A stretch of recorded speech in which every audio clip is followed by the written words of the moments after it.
Hello everyone. Today we are going to see an interesting prose.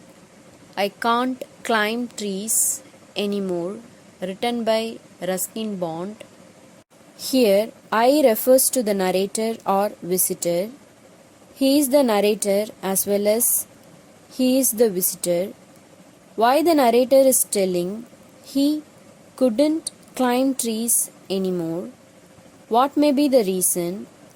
He may be an old age man or he may be injured. What kind of tree it may be? It may be a mango tree or a pine tree or a banyan tree or jackfruit tree. Let's see what kind of tree when we come across the lesson.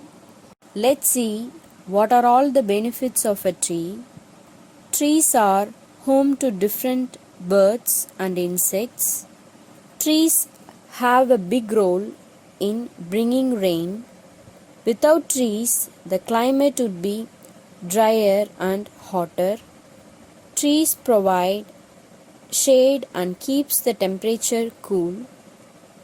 Then trees give us medicine which can cure us when we are sick. Trees protect the soil from erosion and landslides. Trees give fruits. Trees take in carbon dioxide and give out oxygen, which is necessary and important for life. Next, we are going to see about the author. Ruskin Bond was born on 19th May 1934. He is an award-winning Indian author of British descent. Here, descent means his origin. He is much renowned for his role in promoting children's literature in India. Here, renowned means famous or well known. So, Ruskin Bond is much famous for his role in promoting children's literature in India. The Indian Council for Child Education has recognized his role in the growth of children's literature in India. He got the Sagatya Academy Award in 1992 for writing the famous book Our Trees Still Grow in Dekra. He was awarded the Padma Shri in the year 1999 and Padma Bhushan in the year 2014. As a prolific writer, here prolific means creative writer. He has written over 500 short stories, essays and novels. His popular novel, The Blue Umbrella, was made into a Hindi film and was awarded the National Film Award for the Best Children's Film in 2007. Now, let's see what the story about. The story highlights the importance of childhood days in shaping the character of a person. It deals with the wistful. Here, wistful means nostalgic. So, a nostalgic feeling can involve home and family, but it can also involve a longing for long gone moments. In other words, nostalgic means longing for or thinking fondly of a past time or condition. So, this prose deals with the nostalgic memories of the joyful days in the life of a man and his present friendship with a little girl, enabling him to refresh those memories. Read the story given below. Find out why the narrator feels that he can't climb. Let me read the first paragraph and later I will give you the explanation. He stood on the grass verge by the side of the road and looked over the garden wall at the old house. It hadn't changed much. The old house, built with solid blocks of granite, wasn't altered at all, but there was a new outhouse, but there were fewer trees. He was glad to see that the jackfruit tree still stood at the side of the building, casting its shade on the wall.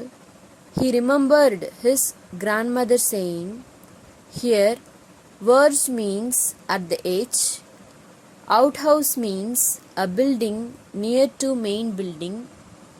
The narrator stood on the grass on the side of the road and looked at the old house. The house looked almost the same, and it hadn't changed much. The old house was built with granite, and no changes were made to it, but there was a new outhouse and few trees chopped down. But the narrator was happy to see the jackfruit tree, which was still there at the side of the building. The tree was casting the shade on the wall. The author still remembered whatever his grandmother said. Let me read the next paragraph. A blessing rests on the house where the shadow of a tree falls, and so the present owners must also be receiving the tree's blessings. At the spot where he stood, there had once been a turnstile, and as a boy he would swing on it, going round and round until he was quite dizzy.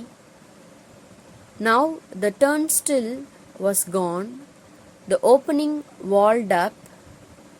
Tall hollyhocks grew on the other side of the wall.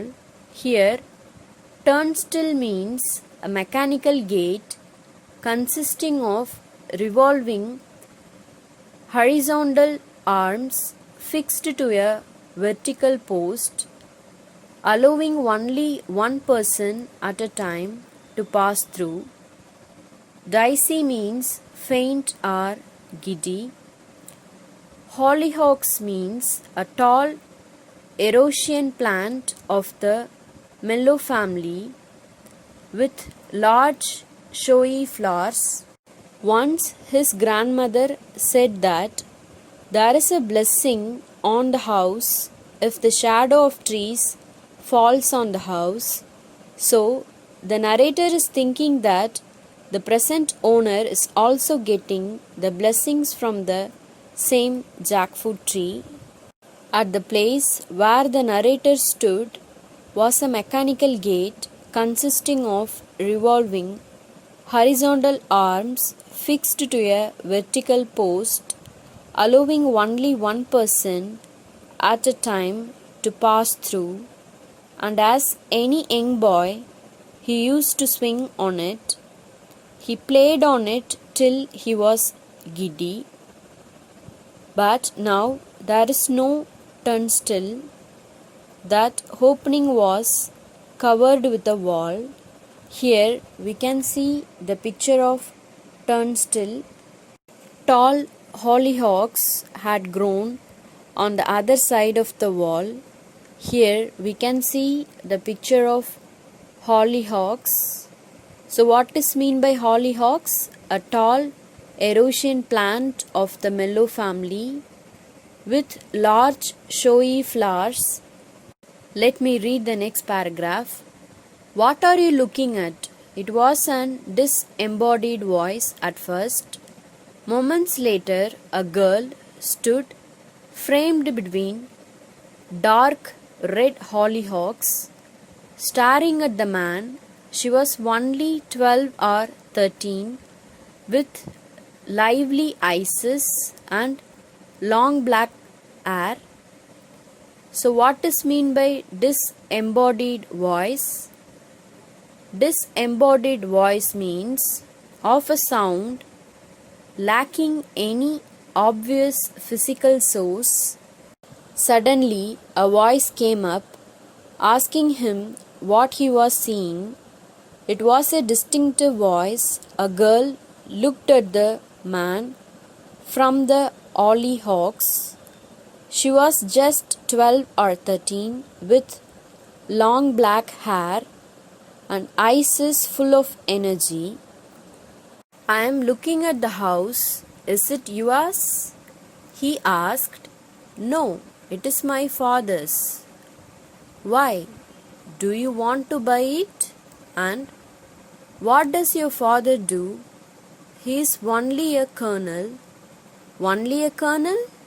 Well, he should have been a brigadier by now. The man burst out laughing. It is not funny, she said. Even mummy says he should be a brigadier. What is mean by colonel? Colonel means a rank of officer in the army. Brigadier means a rank of officer in the British Army, above colonel.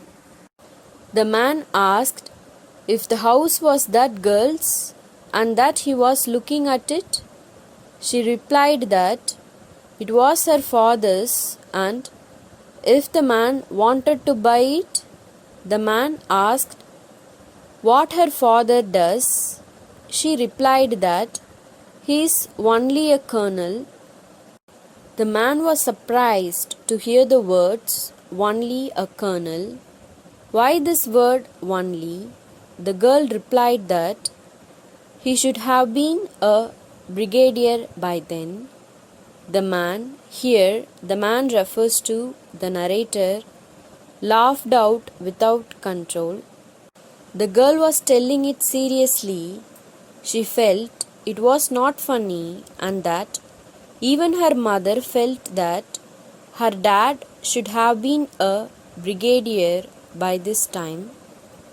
It was on the tip of his tongue to make a witty remark. Perhaps that's why he is still a colonel, but he did not want to give offense. They stood on either side of the wall, apprising each other. Do you want to buy it? No, he said. Here, apprising means assessing or evaluating.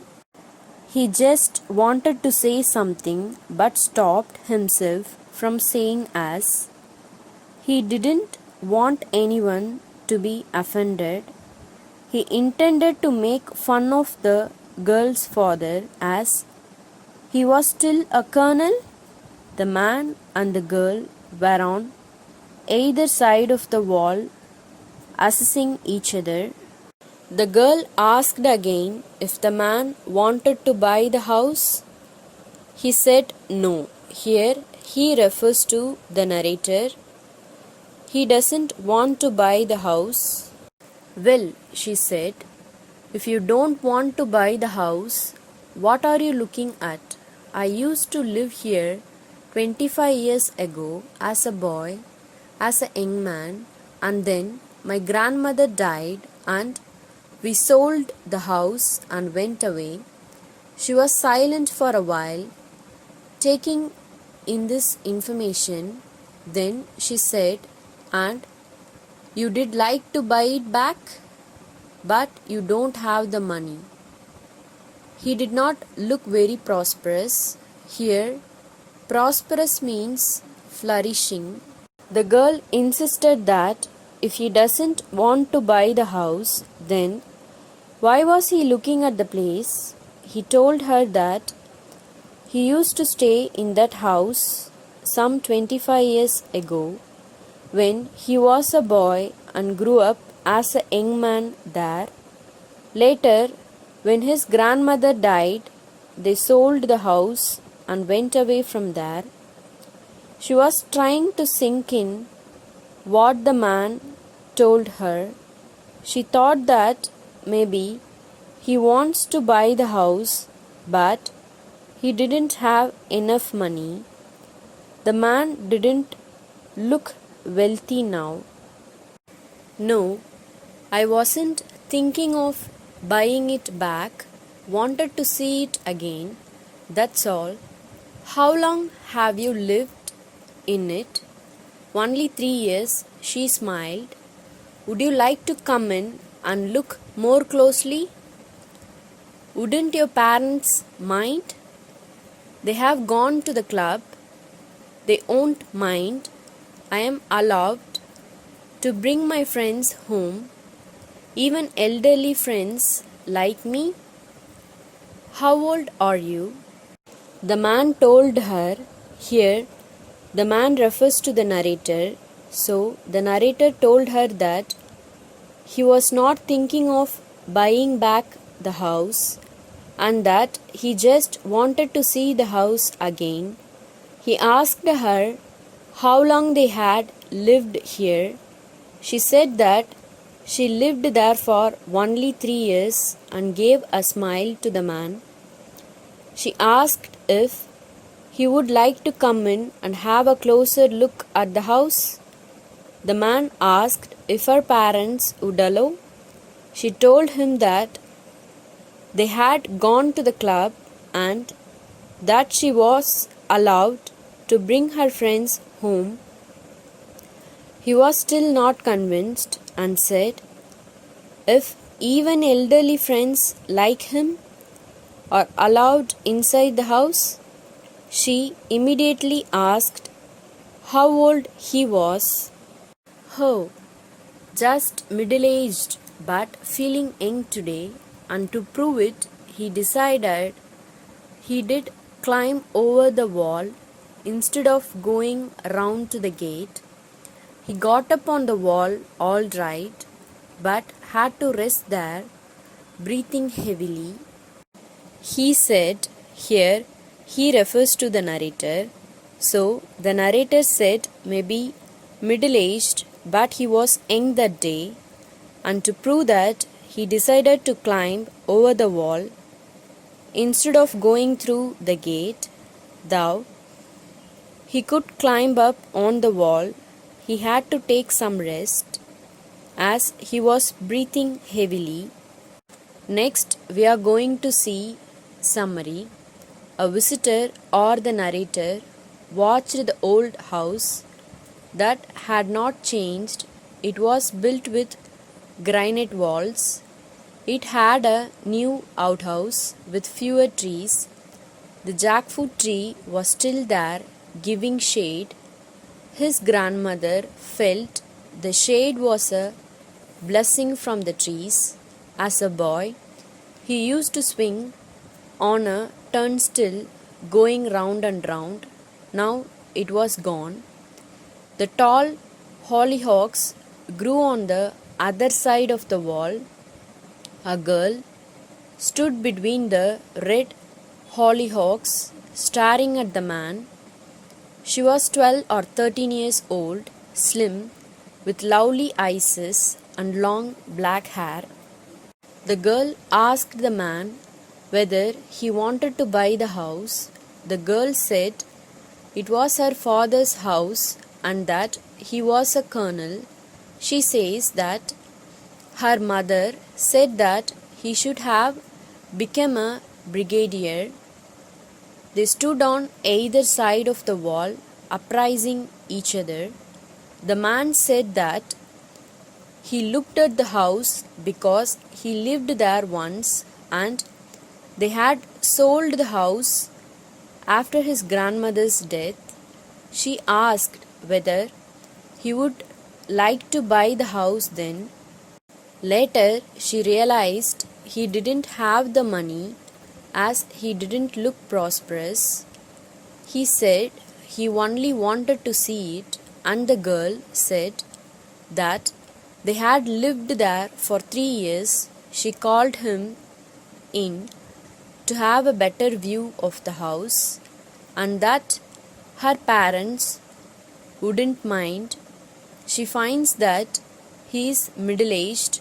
He climbed the wall got up on the wall and rested, breathing heavily. Shall we see some questions for your better understanding? Question number 1. What was the old house built with? The old house was built with solid blocks of granite, which wasn't altered at all. Second question. Does the narrator still live in the house? No. The narrator had sold his house after his grandmother's death and went away. Question number 3. Explain. Blessings rest on the house where the shadow of a tree falls. It shows the importance of trees to a house. The tree keeps on yielding fruits and gives shade. Fourth question. What did the writer observe about the house?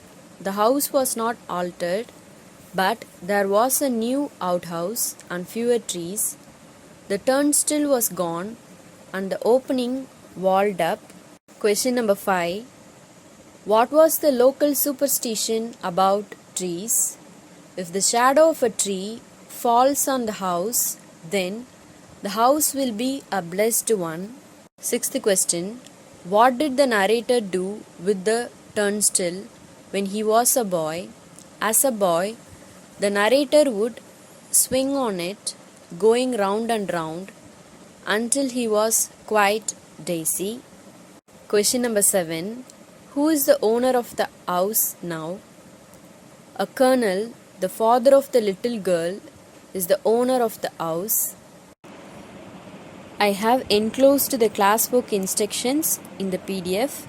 Kindly refer it.